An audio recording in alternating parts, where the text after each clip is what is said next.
नमस्ते, सलाम, जय हिंद। आज मैं निखिल पुरोहित, आपका मैथ्स टीचर, एक नया टॉपिक स्टार्ट करने जा रहा हूँ, जहाँ आज हमारी पहली क्लास है। आज के टॉपिक का नाम है ratio and proportion. Ratio and proportion. आज मैं आपकी क्लास बहुत बेसिक लूँगा, क्योंकि किसी भी सवाल को करने का मेरा मानना ऐसा है कि किसी भी सवाल को अगर आपको करना है तो वो हमेशा बेसिक से ही होता है। आपका बेसिक जितना स्ट्रांग होगा उतना अच्छा आप मैथ्स को कर पाएंगे। तो मैं आपके सिर्फ आज बेसिक पे टारगेट करूंगा। आप रेशियो एंड प्रोपोर्शन बचपन से पढ़ते आ रहे हैं, बचपन से, पर आज तक किसी को समझ में आता है, किसी को नहीं। अगर नहीं भी आता तो बेटा कोई बात नहीं, अपन हर चीज़ को शुरुआत से करेंगे। अगर मैं रेशियो की बात करूं तो कुछ नहीं, जिस चीज़ को आप डिवीजन पढ़ते आ रहे हैं उसी को आप एक तरीके से अनुपात, हिंदी में इसी को रेशो को आप कहते हैं अनुपात। जो हिंदी वाले हैं उनके लिए मैं आपको बताना चाहूँगा कि इसी रेशो को एक नाम दिया गया है हिंदी में, जिसे हम कहते हैं अनुपात। ओके, तो अगर आपसे मैं कहना चाहूँ कि मान लीजिए मुझे एक आदमी है जिसका नाम है ए। इस आदमी के पास 20 रुपये है। एक आदमी है बी जिसके पास 30 रुपये हैं। तो मैं अगर इन दोनों आदमियों का अनुपात निकालना चाहूँ तो वो हो जाएगा 20/30। आप देख सकते हैं यहाँ 0 से 0 कट जाएगा तो अनुपात आ जाएगा 2/3।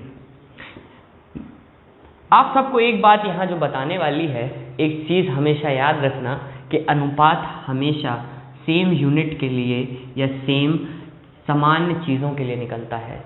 चाहे वो रुपया हो, चाहे वो ग्राम हो, चाहे वो नंबर ऑफ आदमी हो, चाहे वो व्यक्ति हो, बट वो दोनों रेशो या दोनों क्वांटिटी बराबर होनी चाहिए, उनके हमेशा समान होनी चाहिए। जैसे यहाँ पर 20 रुपया था और यहाँ पर 30 रुपया था। आप ऐसे भी कह सकते थे कि एक आदमी ने 20 आदमियों को काम पे लगाया, एक आदमी बी ने 30 आदमियों को काम पे लगाया, तो इनके बीच का अनुपात फिर से 2/3। यहाँ पर जो चीज़ काम की थी वो थे आदमी और आदमी। पक्का आपको, मेरे हिसाब से आपको ये समझ में आ गया होगा कि ये काम कैसे किया जाता है। चलिए मैं आपको कुछ आज बेसिक सिखाता हूँ कि इक्विवेलेंट रेशोज़ क्या होते हैं या कैसे निकाले जाते हैं। फॉर एग्जाम्पल अगर मैं कहना जाऊँ, मान लीजिए कि आपसे कह दे कि ए और बी का अनुपात जो है आपका वो है 1:2, और आपसे कह दे बी और सी का अनुपात जो है वो है आपका 3:4, और सवाल में आपसे पूछा जाए कि ए अनुपात बी अनुपात सी बता दीजिए। मैं आपको इसके 2 तरीके बताऊंगा बेटा, आपको जो अच्छा लगे आप वो पसंद करिएगा, वो इस्तेमाल करिएगा, और अगर आपको अच्छा लगे तो प्लीज़ मुझे कमेंट बॉक्स में बताइएगा कि ये मेथड आपको कैसा लगा। चलिए, कुछ नहीं करिएगा, आपने ए अनुपात बी अनुपात सी लिख लिया। आप देखिए A/2, ए की ए और 2, बी और सी का अनुपात कितना है 3:4। कुछ ना करिए, राइट के देखते जाइए, जो जगह खाली है आप उसके बाजू की संख्या को उसकी जगह रख दीजिए। मैंने कहा 2 के बाजू की संख्या जगह खाली है तो 2 रख दीजिए, 3 के बाजू की जगह खाली है तो 3 रख दीजिए, और इनको आपस में गुणा कर दीजिए। तो 1 × 3 3 होता है, 2 × 3 6 होता है, 2 × 4 8 होता है। यही हो जाएगा आपका अनुपात। आई होप आप सबको समझ में आया होगा। एक सवाल और देखते हैं आज इसी चीज़ पर कि इक्विवेलेंट अनुपात कैसे निकाला जाता है। फॉर एग्जाम्पल मान लीजिए ए और बी का अनुपात जो है वो है आपका 3:4, और बी और सी का अनुपात जो है वो है आपका 5 और 6। आपसे सवाल में पूछा गया कि ए अनुपात बी अनुपात सी बता दीजिए। आप कहेंगे ए अनुपात बी है 3:4, या फिर B/C है आपका 5/6। तो मैंने कहा 4 के बाजू की संख्या खाली तो 4, 5 के बाजू की संख्या खाली तो 5, 3 पंचे 15, 4 5 20, 4 6 24। सो यही होगा आपका आखिरी रेशो। बोलिए। आई होप मेरे ख्याल से सबको समझ में आ रहा होगा। आपको अगर ये समझ में आ रहा है तो प्लीज़ वीडियो को लाइक करें, शेयर करें और चैनल को ज़रूर सब्सक्राइब करें। चलिए एक आध दो क्वेश्चन और देखते हैं ताकि बेटर अंडरस्टैंडिंग और क्लियर हो सके। बेटा ये कितना भी बड़ा क्यों ना आए, मान लीजिए ऐसा ज़रूरी थोड़ी है कि हर बार आपसे A अनुपात B या फिर B अनुपात C या फिर C अनुपात D भी दे सकता है। तो कितना भी बड़ा अनुपात क्यों ना दे, इक्विवेलेंट अनुपात आप आसानी से निकाल सकते हैं। यही तरीका रहेगा। आपसे कहेगा मान लो A अनुपात B है आपका 1:2, B अनुपात C है 3:4 और C अनुपात D है आपका 5:6।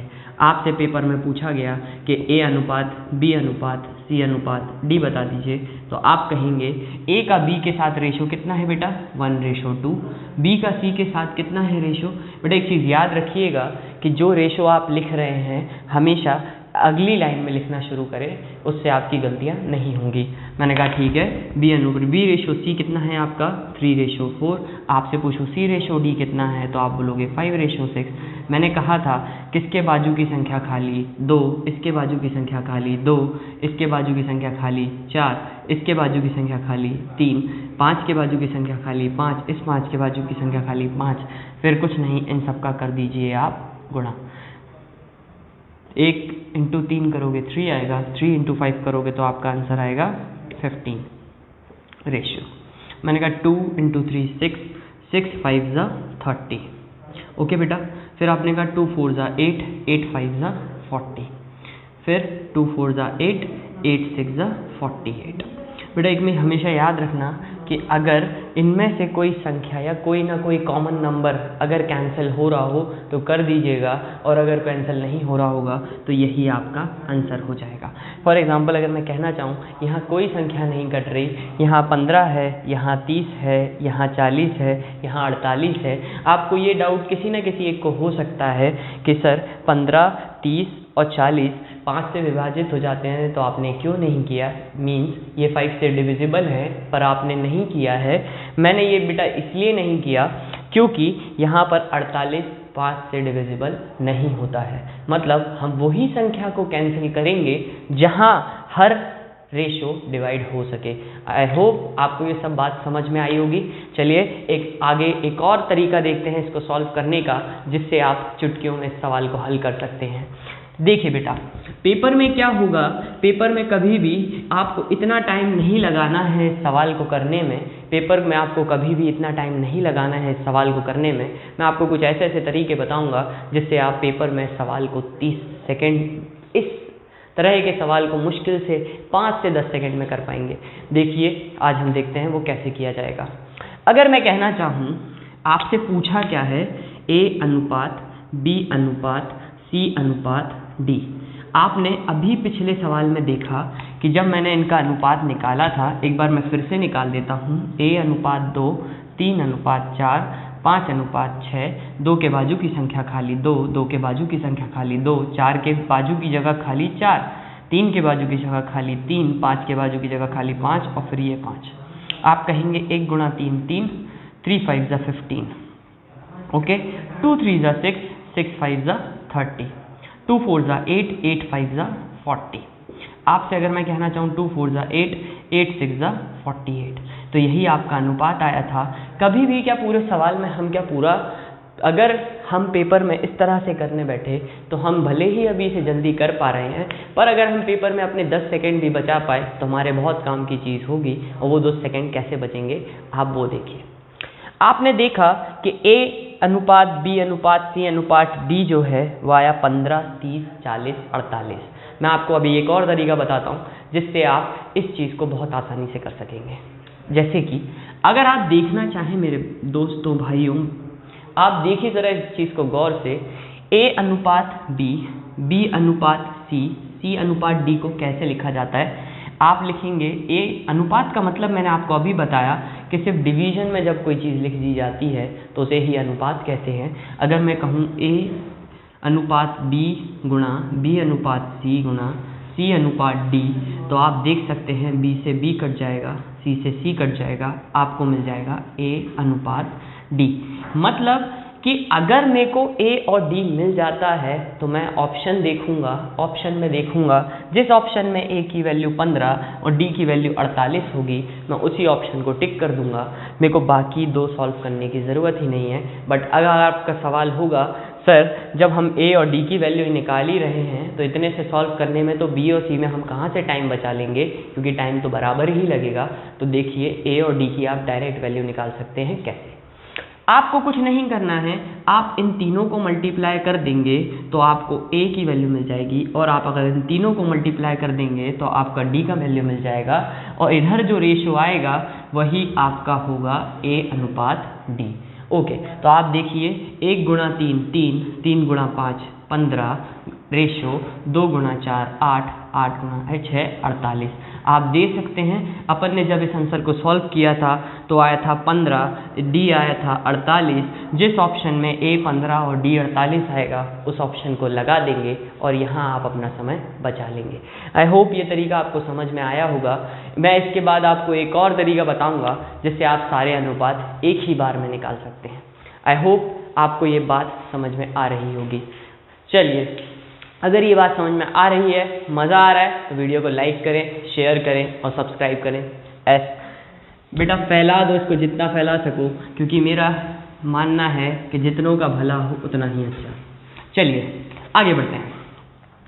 अभी मैं आपको, जैसे अभी एक सवाल हमने देखा, आप बोल सकते हैं कि सर क्या ये मेथड 2 वाले रेशोज़ में पॉसिबल है? मैंने कहा हाँ बेटा ये बिल्कुल पॉसिबल है। मान लीजिए ए अनुपात बी है 1:2, बी रेशो सी है आपका 3:4, आपको चाहिए ए रेशो बी रेशो सी। मैं आपको दोनों मेथड से बताऊंगा, आप दोनों मेथड देखिए। आप कहेंगे ए रेशो बी है आपका 1:2, बी रेशो सी है आपका 3:4, 2 के बाजू की जगह खाली तो 2, 3 के बाजू की संख्या खाली तो 3, 1 into 3 हो जाएगा 3, 2 into 3 हो जाएगा 6, 2 into 4 हो जाएगा 8। यही आ जाएगा आपका अनुपात। ठीक है बेटा, अब देखिए मैंने आपसे क्या कहा, अगर आप इनको गुणा करते चलेंगे तो b से b कट जाएगा, गुणा करने पर किसका अनुपात मिल जाएगा? a और c का अनुपात। तो आप कहेंगे 1 गुणा 3 3, 2 गुणा 4 8। आप देख सकते हैं a का अनुपात आया 3, 8 का आया, c का आया 8। ये यहाँ भी लग जाता है। आया, मैं मान रहा हूँ कि आपको सब समझ में आ रहा हो। जितना अगर आपको समझ में आ रहा है तो प्लीज़ वीडियो को लाइक करें और शेयर करें। अब मैं आपको एक तरीका और बताता हूँ जिससे आप सारे अनुपात निकाल सकते हैं। मान लीजिए आपने ए और सी तो निकाल लिया, ये तरीका कहाँ कारगर है आप वो देखिए। मैं आपको वो दिखाना चाह रहा हूँ कि आप पेपर में समय कैसे बचा सकते हैं। पेपर में मान लीजिए कोई सवाल इतना बड़ा आ जाए, सवाल देखिए, घबराइएगा नहीं। ए अनुपात बी, बी अनुपात सी, सी अनुपात डी, डी अनुपात ई, ई अनुपात एफ, मतलब इतने सारे रेशोज़ निकालने आ गए। अब आप अगर इसको करने बैठेंगे, मान लीजिए यह है 1:2, यह है 2:3, यह है 4:5, यह है 6:7, यह है 7:9। मान लीजिए अगर आप इसे पेपर में करने बैठे, आप देखें बेटा पेपर में अगर आप ये तरीका करेंगे ई एफ, आप क्या करेंगे 1:2, 2:3, 4:5, फिर 6:7, फिर आप बोलेंगे बेटा कहीं कोई छूट गया शायद, मैं देखता हूँ 1 मिनट, मैं इसको फिर से लिख देता हूँ। A B C D E F. A अनुपात 2, फिर 2:3, फिर लिखा था बेटा 4:5, फिर लिखा था 6:7, फिर लिखा था 7:9। आप बोलेंगे 2 के बाजू की संख्या खाली 2, 2, 2, 2, 3, 3, 3। यहाँ किसके बाजू की संख्या खाली है? 2 की, फिर 4, 4, फिर आप बोलेंगे 6 के बाजू की संख्या 6, 6 और 6, 7 के बाजू की संख्या 7, 7, 7, 7। फिर आप कहेंगे 7। बेटा अगर आप ये देख रहे हैं मुझे इतना ही बनाने में कम से कम 10 से 15 सेकंड लग गए। मेरा 10 से 15 सेकंड का समय तो इसी में चला जाएगा, और जब मैं इसे गुणा करने बैठूंगा तो ये ज़्यादा टाइम ले लेगा। इससे अच्छा जो मैंने आपको तरीका बताया कि जब आप सबको एक साथ मल्टीप्लाई कर देते हो तो हमेशा आपको शुरुआत का और आखिरी का अनुपात मिल जाता है। आप ऑप्शन में देख लीजिएगा, जो ऑप्शन में शुरुआत और आखिरी का अनुपात मैच कर जाए उसे आप टिक लगा दीजिएगा। आपका समय 110% 10 से 15 सेकंड बढ़ जाएगा, जिसे आप उस क्वेश्चन में यूज़ कर सकते हैं जो उसके लिए बना हुआ है। देखिए, आप 1 × 2 × 4 × 6 × 7 कर सकते थे, 7 × 42 42 दूनी अगर आपसे मल्टीप्लाई करना चाहें तो आप कर सकते हैं। ये आ जाएगा 1 × 2 × 4 × 6 × 7 रेशो आपने कहा 2 × 3 × 5 × 7 × 9। आप बस इसको सॉल्व कर लीजिएगा तो आपको A की वैल्यू मिल जाएगी, इसे सॉल्व कर लोगे तो आपको B की वैल्यू मिल जाएगी। तो आपने देखा कि इस मेथड से मैं कितना समय बचा सकता हूँ। क्यों? बेटा आप खुद बताइए, पेपर में हमारे पास उतना ही समय है और उतने ही समय में हमें ज़्यादा नंबर ऑफ़ क्वेश्चंस करने हैं, क्योंकि अगर हमें उस पेपर को कंप्लीट करना है या उस पेपर को हमें सॉल्व करना है बीते समय में रहते हुए, तो हमें कुछ ना कुछ देखना पड़ेगा। अगर आप देखें, मैं इसे पूरे को सॉल्व करने बैठा तो मेरा समय चला जाएगा। पेपर में इतना समय मेरे पास नहीं है कि मैं अपना टाइम इन सब चीज़ पे दे पाऊँ। क्यों? अगर आप खुद देखें, A का गुणा करेंगे, B का गुणा करेंगे, C का गुणा करेंगे, D का करेंगे, E का करेंगे, F करेंगे, इतना लंबा समय लग जाएगा। सबसे आसान है कि आप शुरुआत का देख लीजिए और आखिर का देख लीजिए। शुरुआत और आखिर का जिस ऑप्शन से मैच हो जाए वही आपका आंसर है। आई होप आज आपको मैंने जो भी बताया वो बहुत पसंद आया हो। आपको कैसा लगा ये प्लीज़ आप कमेंट बॉक्स में बताएं। वीडियो अच्छी लगी तो शेयर करें, लाइक करें और सब्सक्राइब करें। जय हिंद।